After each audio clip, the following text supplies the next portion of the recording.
اور کوئی سامنے تھا ہی نہیں سوائے اللہ کے. اب بہت سی چیزیں سامنے آ گئی ہیں. اب کچھ پتہ نہیں کہ ہم مخلص ہیں یا دنیا پرست ہیں. یہ موت کا ہی پتہ چلے گا.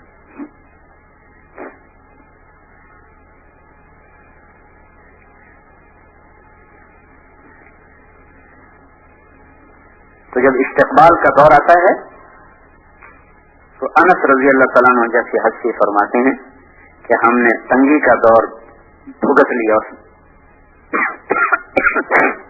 اس میں ہم پاس ہو, لیکن جب ہم پہ فراخی کا دور آیا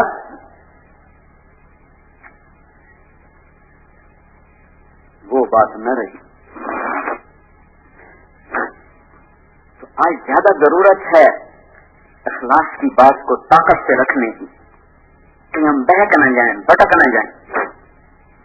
شخصیات متوجہ ہو رہی, اسی پہ لڑائیاں ہو رہی, اس سے تم نے نہیں ملنا میں نے ملنا, اس پہ لڑائیاں ہو رہی. تم اس سے ملنے کیوں گئے تھے؟ تو یہاں کی بات نہیں, ساری دنیا کی بتا رہا ہوں. قطر میں گیا, وہاں یہ لڑائی میں نے دیکھی. اس سے ملنے کیوں گئے تھے تم؟ کس سے پوچھ کر گئے تھے؟ اور پیچھے کو یہی وجہ کہ یہ اللہ کو راضی کرنا چاہتے ہیں, صرف انانیت تھی. فقیروں سے ملنے میں تو کوئی لڑائیاں نہیں تھی نا, الٹا کہ تو جا, میں تو ذرا میرے سر میں درد ہے, تو جا. ڈی سی صاحب سے ملنا ہے مجھے دین کے لیے ہر وقت تیار. بڑے آدمی کو مل کر آئیں گے تو کارگزاری سنائیں گے, کسی چپڑاسی کو مل کر آئیں تو وہ کارگزاری کبھی سناتے ہیں تمام. اس نے مجھے یہ کہا, میں نے اسے یہ کہا, اس نے مجھے یہ کہا, میں نے اسے یہ کہا. تو یہ ریڑھی والے سے بات کر کے یہ ایسے جذبے سے آگے بات سنائی کب؟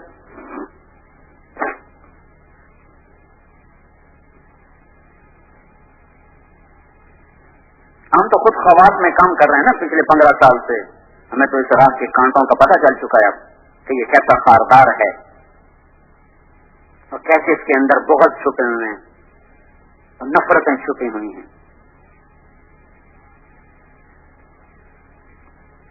بنگلہ دیش میں تھا اجتماع میں, تو میں وہاں جو خواص کا خیمہ ہوتا ہے اس کا انتظام بہت اچھا ہوتا ہے, اور جو عمومی خیمہ ہوتا ہے اس کا انتظام بہت نرم ہوتا ہے. ہمارے ہاں تھوڑا سا فرق ہوتا ہے, اتنا زیادہ نہیں. وہاں خواص کے لیے بہت اعلیٰ انتظام کرتا, عوام کا انتظام بہت کمزور ہوتا. تو میں نے وہاں خواب دیکھا کہ آواز لگ رہی جنت کو چڑھو جنت کو. لوگ جا رہے ہیں, میں بھی چل پڑا. جب میں دروازے پر پہنچا تو ایک آدمی نے ڈنڈا آگے کر دیا, پیچھے سے آواز آئی جانے دو, تو اس نے ڈنڈا پیچھے ہٹا دیا. جب میں اندر داخل ہوا تو آگے میں نے کیا دیکھا کہ بنگلہ دیش کے اجتماع کا جو عمومی میدان تھا وہ سامنے عمومی پنڈال, وہ سب لوگ غریب غریب ایسے بیٹھے ہوئے بستروں کے ساتھ چپکے ہوئے. میرے دل میں آیا, میں نے زبان سے نہیں کہا, میرے دل میں آیا کہ یہ کون سی جنت ہے, یہ کون سی جنت ہے. تو مجھے غیر سے آواز آئی, یہی تو جنت ہے, یہی تو جنت ہے. کیا مطلب؟ اکثر جنت کے لوگ فقیر ہوں گے, اکثر اہل جنت فقراء, جنت کے اکثر لوگ فقیر ہوں گے. فقیروں میں چلنے پھرنے سے تواضع پیدا ہوتی, عاجزی پیدا ہوتی. بڑے لوگوں کے ساتھ اٹھنے بیٹھنے سے ملنے سے بڑائی پیدا ہوتی ہے, عجب پیدا ہوتا ہے, تکبر چپکے سے اندر آ جاتا ہے, پتہ بھی نہیں چلتا. اللہ کی کو راضی کرنے کا ہر وقت, جب یہ ہمارا 5واں نمبر ہے تصحیح نیت.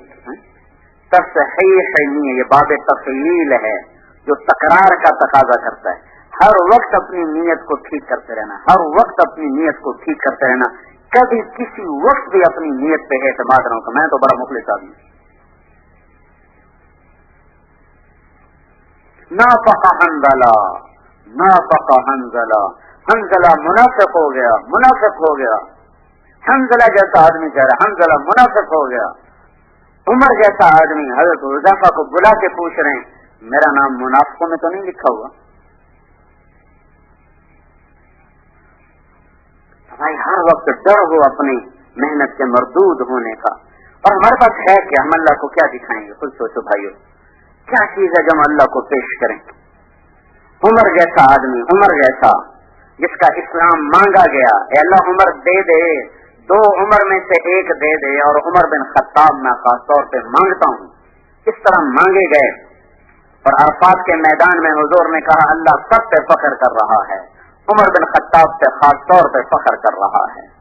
جن راہوں سے عمر گزر جائے شیطان راہیں چھوڑ جاتا ہے۔ میرے بعد کوئی نبی ہوتا تو عمر ہوتا۔ عمر میں نے جنت میں محل دیکھا، میں نے پوچھا کس کا ہے، کہا گیا قریشی کا ہے، میں سمجھا میرا ہے، میں جانے لگا تو کہا گیا عمر بن خطاب کا ہے۔ میرے 2 وزیر دنیا میں ابو بکر اور عمر، میرے 2 وزیر آسمان میں جبریل و میکائیل۔ ایسی ہستی 22 لاکھ مربع میل میں اسلام پھیلا۔ حضرت عائشہ نے فرمایا عمر کا ذکر کیا کرو، کہ عمر کا ذکر کرنا بھی اللہ کی یاد دلا دیتا ہے۔ ایسی ہستی ہے، عائشہ کہہ رہی عمر کا ذکر کیا کرو، عمر کا ذکر ایسا ہے جیسے اللہ کا ذکر کرنا، کہ اللہ کی یاد آ جاتی۔ ایسی ہستی۔ اور نماز میں خنجر لگا، اور آپ نے کہا اے لوگوں میں ابو بکر سے راضی ہوں، اس کے مقام کو پہچاننا، میں عمر سے راضی ہوں، اس کے مقام کو پہچاننا، میں عثمان سے راضی ہوں، میں علی سے راضی ہوں۔ ایسے لوگ، نماز میں خنجر لگا اور کافر کے ہاتھوں لگا، مسلمان کے نہیں، شہادت علیہ، شہادت کامل۔ جب دیکھا کہ موت اب آتی رہے گی تو بیٹے کو کہا جاؤ اما عائشہ سے پوچھ کے آؤ کہ عمر اپنے ساتھیوں کے ساتھ دفن ہونے کی اجازت چاہتا ہے۔ امیر المومنین نے کہنا اب میں عمر ہوں، امیر نہیں ہوں۔ تو جب وہ گئے تو حضرت عائشہ رضی اللہ عنہا رو رہی تھی، بچی رو رہی تھی، تو انہوں نے عرض کی ابا میرے ابا یہ چاہتے ہیں۔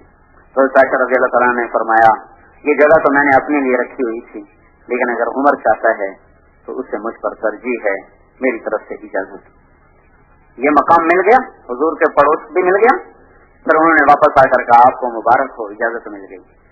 پھر کہنے لگے ممکن ہے میرے شرم میں اجازت دے دی ہو، جب میں مر جاؤں نا تو پھر مجھے لے جانا اور دروازے کے باہر رکھ دینا اور پھر دوبارہ پوچھنا، اس وقت اگر اجازت دیں تو پھر اندر لے جانا، ورنہ مجھے واپس قبرستان میں جا کے دفن کر دینا۔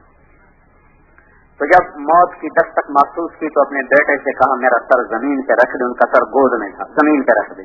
جب سر انہوں نے زمین پہ رکھا تو اپنے گال جو تھے نا وہ زمین پہ ایسے ایسے یوں رگڑنے لگے اس طرح، اور کہنے لگے ویل لک یا عمر ان لم یغفر لک ربک، اے عمر تو ہلاک ہو گیا اگر تیرے رب نے تجھے معاف نہ کیا، اے عمر تو ہلاک ہو گیا اگر تیرے رب نے تجھے معاف نہ کیا۔ کون یہ کہہ رہا ہے؟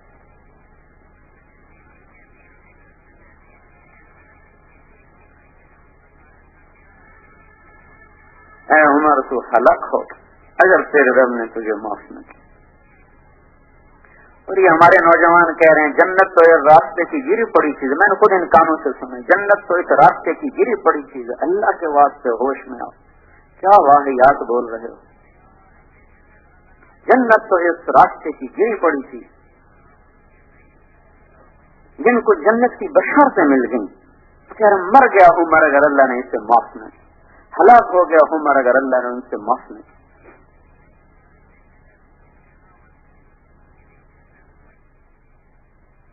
کتنی ضرورت ہے نیت کو سنبھالنے۔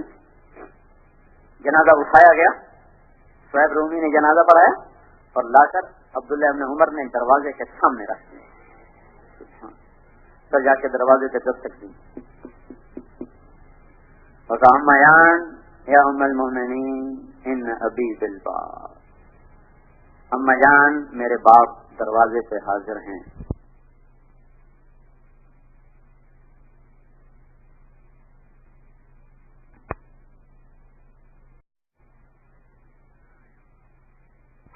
کیا لیے پھرتے ہیں تبلیغ والے؟ محبتیں برباد ہو گئی، نیتیں برباد ہو گئی، علم ویسے کوئی نہیں، نمازیں ویسے بے دیان کی، یقین ویسے پارا پارا، وہ جنت اس راستے کی گری پڑی ہے۔ کیا کہہ رہے ہیں پتہ نہیں۔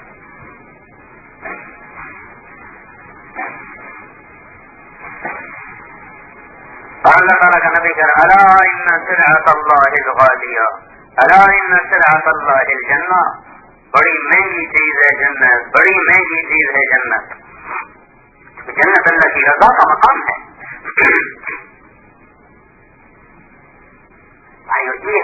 بڑا مکمل جامع نسخہ ہے. اس کی ایک ایک صفت کو کہنا سننا تب جا کر دل دماغ کے دروازے کھلیں گے اور یہ چیزیں اتریں گی. ادھوری دوائی کھانے سے اندر کا سسٹم امیون ہو جاتا ہے, اس پر پھر دوائی اثر ہی نہیں کرتی. شروع سے پوری غذا پوری ڈوز ہوتا کہ شروع سے سارے جراثیموں پہ حملہ پورا ہو. پوچھ لو ڈاکٹروں سے, تھوڑی دوائی تھوڑی ڈوز دیں تو اور خطرناک کام ہوتا ہے, جراثیم مضبوط ہو جاتے. صرف 2 نمبر اب بیان ہو رہے ہیں ہمارے مجموعے میں, ایک پہلا نمبر ایک چھوٹا نمبر, 4 نمبر بیچ میں سے گول ہو گئے. بھائی ہمیں ضرورت ہے ایک ایک چیز کو بیان کرنے کی. میری ضرورت ہے ان صفات کو لے کے پھرنا, یہ دعوت کی نقل و حرکت. خالی پھرنا تو دعوت کی نقل و حرکت. ان صفات کو لے کے پھرنا, اس کی صدا لگانا, اس کی آواز لگانا, اس کے لیے ساری دنیا کو طے کرنا اور مشرق و مغرب کے چکر لگانا, ان ساری چیزوں کو لے کے پھرنا, یہ ہے دعوت اللہ. ایمان کے ساتھ, اخلاق کے ساتھ, نمازوں کے ساتھ, علم کے ساتھ, ذکر کے ساتھ, اخلاق کے ساتھ, دین کے مٹنے کے درد اور غم اور قرآن کے ساتھ ان چیزوں کو لے کے چلنا, یہ ہے دعوت اللہ.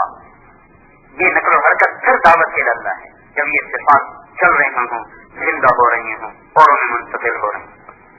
اس لیے بھائیو, ایک تو ہم توبہ کریں, جو آج تک گزر گئی اللہ سے معاف کر دیں, اور جو آئندہ ہے اس میں وہ کروا لے جو تو چاہتا ہے, جس سے تو راضی ہو. جو کرے گا اللہ اسے چمکائے گا, جو نہیں کرے گا اپنا وبال خود بھگتے گا.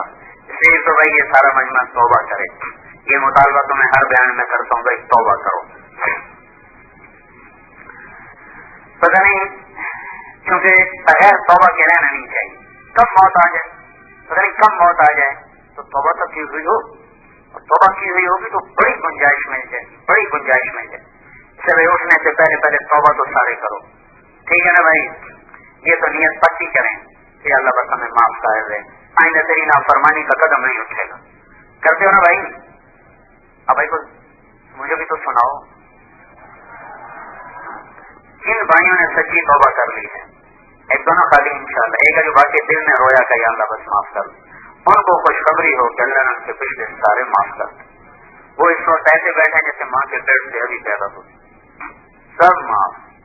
حق باقی ہے, حق دبانے کا گناہ معاف ہو گیا. ایک حق اللہ کا ہے, نماز ہے, روزہ ہے, زکات. تو جو نماز نہیں پڑھی, زکات نہیں دی, روزہ نہیں رکھا, اس کا جو جرم تھا وہ معاف ہو گیا. اب نماز کی قضا باقی رہے گی, روزے کی قضا باقی رہے گی, زکات کی قضا باقی رہے گی. جن لوگوں کے حقوق دبا لیے تھے وہ حق دبانے کا گناہ فوراً معاف. اب حق کی ادائیگی باقی رہے گی, کسی طرح طے کر کے ادا کرنا شروع کر دو, اللہ وہ حق بھی ختم کر دے. اور اگر توبہ کے بعد ادا کرنے کی کوشش کے باوجود بھی ادا نہ کر سکا, پھر اللہ کے خزانوں سے امید ہے, اللہ کے فضل سے امید ہے کہ اللہ اپنے خزانوں سے اسے ادا کر دے. تو بھائی اب توبہ تو ہو گئی نا, اب اس سارے عالم میں پھرنا ہے, ان صفات کو لے کے جانا ہے. اس کے لیے بولو بھائی کون بھائی ہے جو ادھر اجتماع بھی سر پہ آیا ہوا ہے, تو بھائی نقد بھی بولو, اجتماع سے بھی